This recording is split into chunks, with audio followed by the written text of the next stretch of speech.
ዛዶቅ ፐርዝ ነው። ተመስገን ነጋሽ ነኝ ከአውስትራሊያ። ይብቃን ብዙ ነገሮች አሉ፣ ግን የሚበቁንን ነገሮች ለይተን አውቀን ያንን ነገር ለአንዴና ለመጨረሻ ጊዜ ይብቃን ማለት ብልህነት ነው። ሐዋርያው ጳውሎስ በገላትያ ምዕራፍ 2 ከ1 እስከ 2 ስንመለከት በሕይወቱ ወይም በአገልግሎቱ ወይም በሩጫው ወይም በመንገዱ ከንቱ እንዳይሆንበት የመጣበትንና ደግሞ የሚሄድበትን ለማየት በመንገዱ ላይ በመካከሉ ዛሬ በሚባል ቀን ቆሞ የትላንቱን ያያል።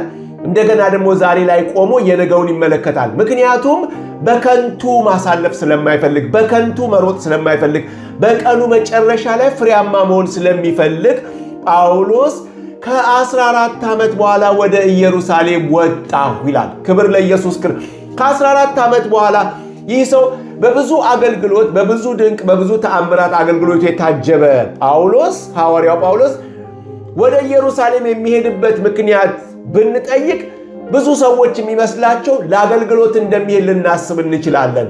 እንዴ ጳውሎስን የሚያክል ሰው ብዙ ቦታ የሚፈለግ ሐዋርያ፣ ነገር ግን የሚሄድበትን ዓላማ ስንመለከት ዛሬ ለኛ ቁጭ ብለን ጳውሎስማ እንዲህ ካለ እኔ ደግሞ ምን ላደርግ ይገባኛል ብለን በእግዚአብሔር ፊት የምንወስዳቸውን እርምጃ ከዚህ ከእግዚአብሔር ቃል ላይ ልንወስድ ይገባል። ክብር ለኢየሱስ ክርስቶስ ይሁን።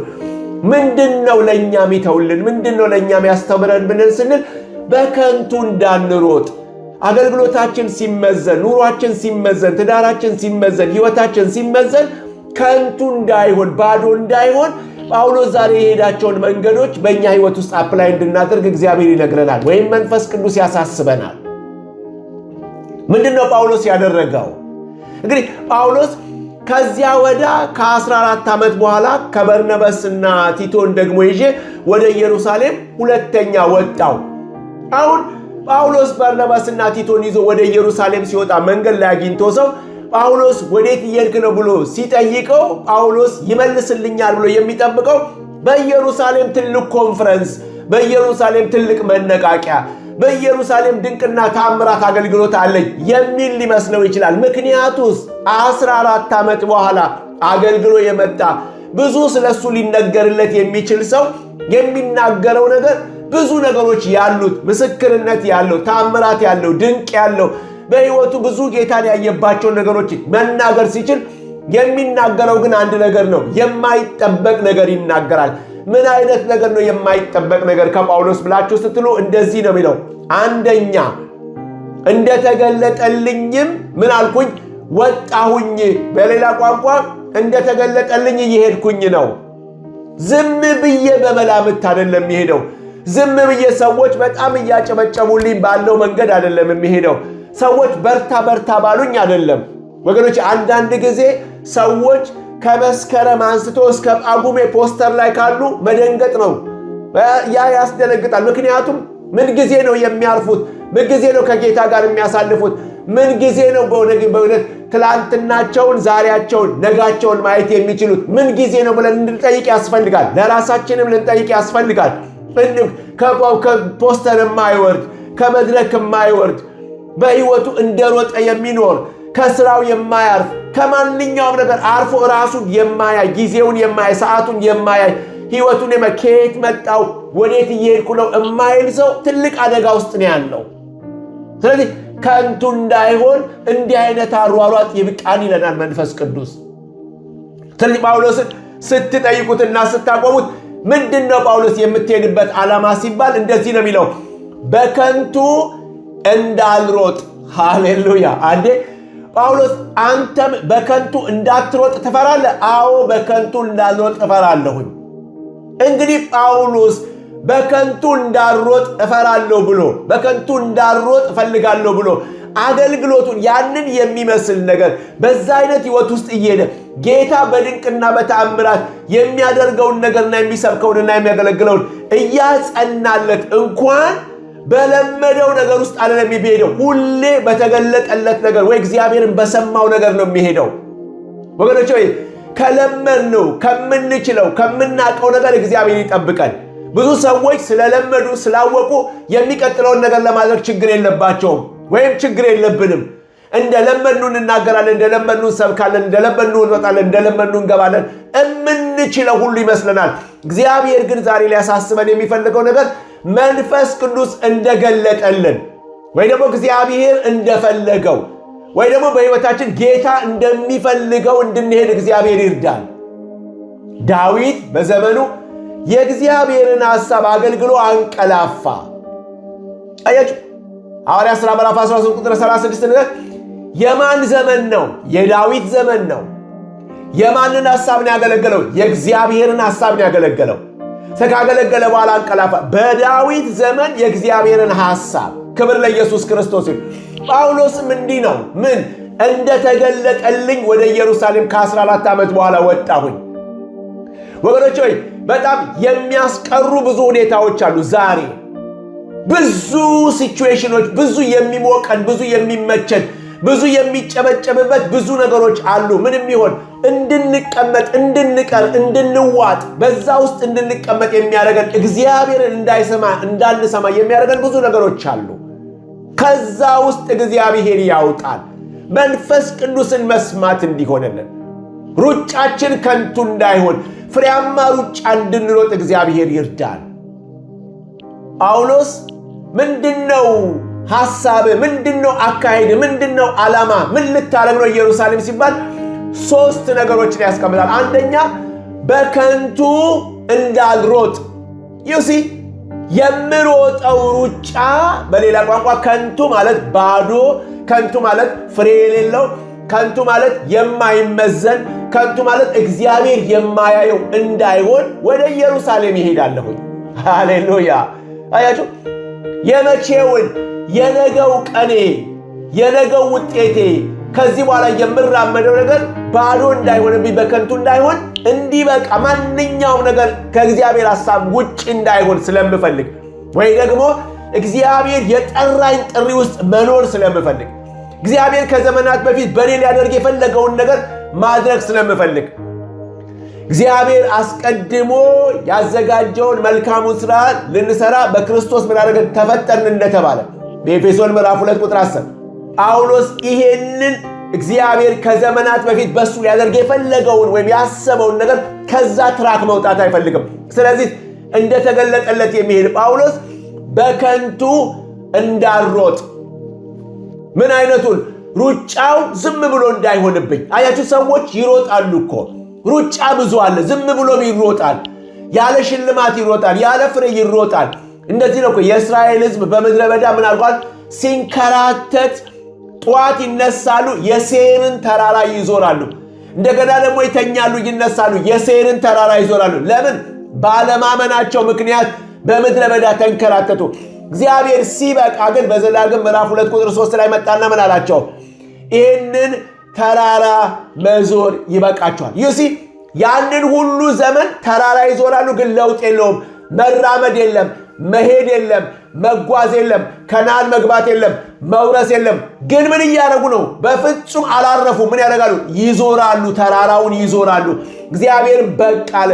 ዛሬም በክርስቶስ ኢየሱስ የምንሽከረከረው ጉልበታችንን የሚጨርሰው፣ ሕይወታችንን የሚጨርሰው፣ ገንዘባችንን የሚጨርሰው፣ የሚያደክመን ሲመዘን ባዶ የሚሆን ፈቀቅ የማንልበትን እግዚአብሔር በቃ ብሎ ያራምደን። ክብር ለኢየሱስ ክርስቶስ ይሁን። ስለዚህ ጳውሎስ ይሄን ነገር ውስጥ እንዲገባ አይፈልግም። ስለዚህ ይቆምና ምን ያደርጋል? በከንቱ ሮጬም እንዳይሆን ምን አይነት በስብከት በአገልግሎት በመሮጡ መፈተሽ ይፈልጋል። ምን አይነት ፍተሻ? ዝም ብሎ ከንቱ እንዳይሆንበት። ሁለተኛ ደረጃ ደግሞ ምንድነው? ሲሄድ ማንን ነበር የሚያሳየው? በከንቱ እንዳሮጥ ወይም በከንቱ ሮጬ እንዳይሆን በአሕዛብ መካከል የምሰብከውን ወንጌል አስታወቅኳቸው ካለ ዋኖች ግን መስለው ለሚታዩ ለብቻቸው አስታወቅኳቸው።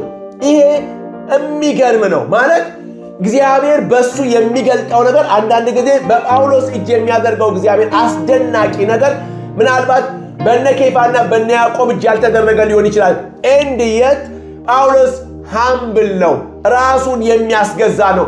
የያዘውን ነገር ዋኖች ለሚመስሉት ያሳያቸዋል። ማነስ አይደለም ወገኖች ሆይ ምክር መጠየቅ፣ ማነስ አይደለም በሌሎች አገልግሎታችንን ማስፈተሽ፣ ማነስ አይደለም አካሄዳችን ምን ይመስላል ብሎ ሰው መጠየቅ፣ ማነስ አይደለም ወንድሞቻችንን እንዴት ነኝ ያለሁት ብሎ መናገርና ራስን ማስፈተሽ ማነስ አይደለም። ክብር ለኢየሱስ ክርስቶስ። ጳውሎስን የሚያክል ሰው በነ ኬፋና በነ ያዕቆብ በነ ዮሐንስ ጋር ምን ያደርግ ነበር? የምሮጠው ሩጫ ትክክል ነው ወይ? በከንቱ እንዳልሮጥ ወይም ደግሞ የመጣሁበት መንገድ ከንቱ እንዳይሆንብኝ ስለምፈልግ ዋኖች ለሆኑት ምን አልኩኝ? አሳወቅኳቸው የማገለግለውን። ክብር ለኢየሱስ ክርስቶስ ይሁን። እግዚአብሔር እንዲህ ባለ ትህትና ይባርከን። እግዚአብሔር እንዲህ ባለ በእውነት መንፈሳዊ መገዛት፣ መንፈሳዊ ሰሚሽን፣ መንፈሳዊ መቀባበል ውስጥ እግዚአብሔር ያስገባል። በብዙ ምክር ውስጥ ምን አለ? ድል አለ። በብዙ ምክር ውስጥ ምን አለ? መዳን አለ፣ ደህንነት አለ፣ ሴኩሪቲ አለ፣ መትረፍ አለ። ክብር ለኢየሱስ ክርስቶስ ይሁን። ስለዚህ ጳውሎስ ይፈልጋል፣ ምን ይፈልጋል? ማሳየት ይፈልጋል። ስለዚህ ጳውሎስም ትልቅ ሐዋርያ ቢሆን እንኳን ዋኖች ለሆኑት ያሳያቸው ነው። በሶስተኛ ደረጃ አይተን እንደሆነ ዓላማው ባዶ እንዲሆንበት አይፈልግም። ምክንያቱስ ዛሬ ቆሞ የሚመለከተው መቼ ነው? ነገን ጭምር ነው። እንደተገለጠለት የሚሄድ ሰው ወይ ደግሞ እግዚአብሔር የሚመራው ሰው ነገው ከንቱ አይሆንበትም። ስለዚህ ትላንትና ሮጬ እንዳይሆን በከንቱ ዛሬ ላይ ቆምና በእግዚአብሔር ፊት ጊዜ አሳልፌ ነገንም ደግሞ አይቼ መሄድ ስለምፈልግ ዋኖች ለሆኑት ለነሱ አሳየኋቸው። ክብር ለኢየሱስ ክርስቶስ ይሁን። ለዚህ ነው እኮ ኢየሱስም ደቀ መዛሙርትን ምን ያደርጋቸው ነበር? የሚመጣውና የሚሄደው ብዙ ነው፣ እናንተ ኑና ጥቂት እረፉ ብሎ ይዟቸው ወደ ምድረ በዳ ይሄድ ነበረ። ለምን? ራሳቸው ጊዜ እንዲያገኙ። ሃሌሉያ። አይተን እንደሆነ በማርቆስ ወንጌል ምዕራፍ 6 ቁጥር 31 ላይ ምንድን ነው የሚለው? እናንተ ራሳችሁ ብቻችሁን ወደ ምድረ በዳ ኑና ጥቂት እረፉ። አያችሁ፣ ደቀ መዛሙርቱ በአገልግሎት ብዛት፣ በመመገብ ብዛት የሚመጣውና የሚሄደው በጣም ብዙ ስለነበረ እረፍት የላቸው። ስለዚህ ኢየሱስ ምን አለ? እናንተ ራሳችሁ ኑና እረፉ። በርናውት ታረጋላችሁ፣ እረፉ፣ እስኪ ተቀመጡ።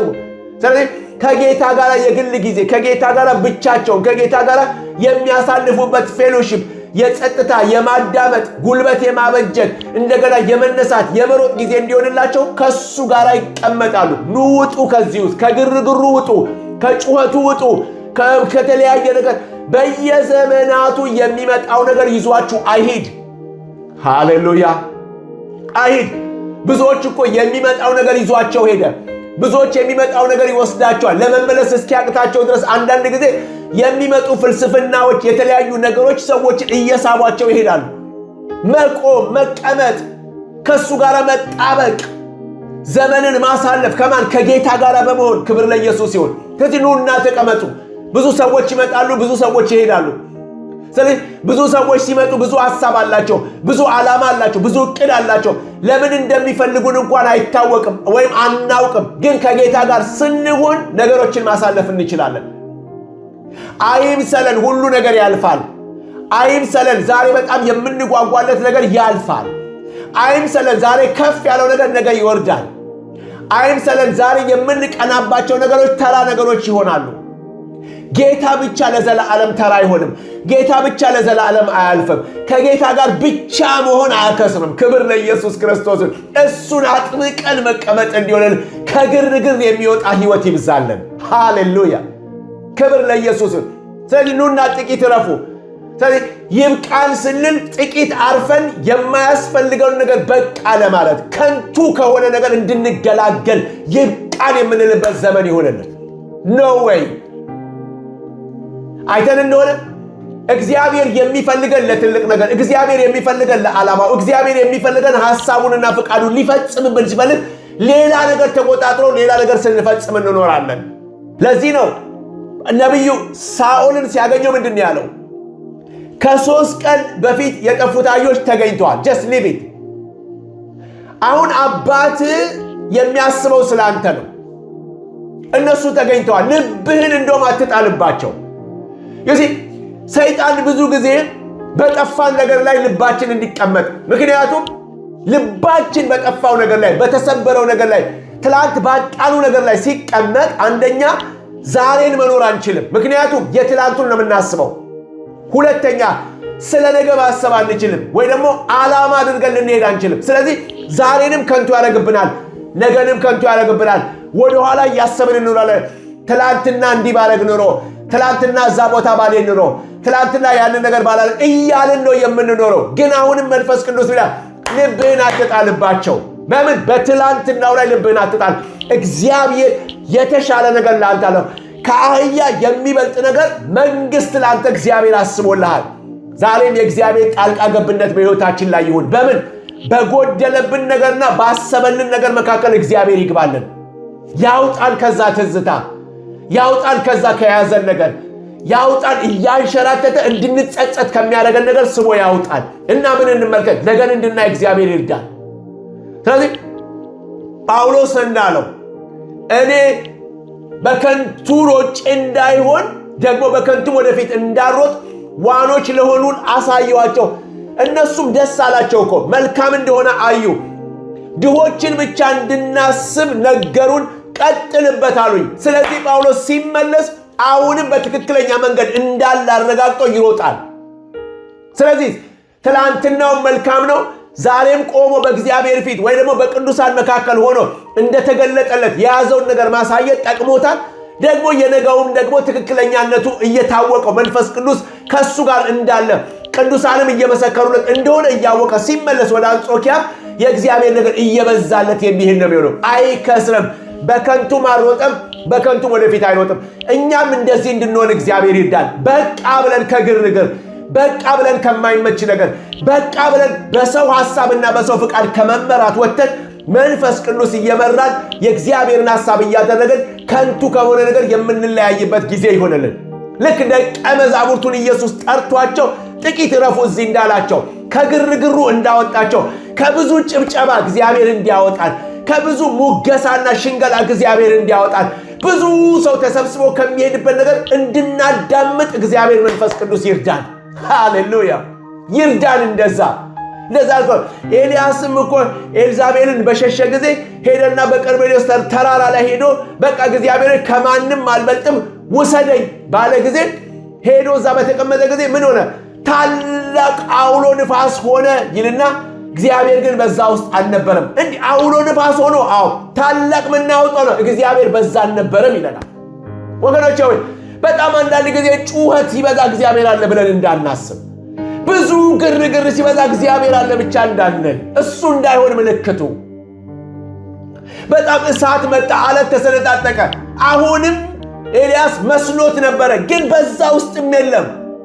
አያችሁ፣ የለመድናቸውን ነገሮች ስናቸው፣ የአለት መሰነጣጠቅ ስናይ፣ የሆነ እሳት ሲሆን ሲባል ሲነገር፣ ወረደ ስንባል እግዚአብሔር አለ ወይ ብለን ማየት እንድንችል እግዚአብሔር ይርዳል።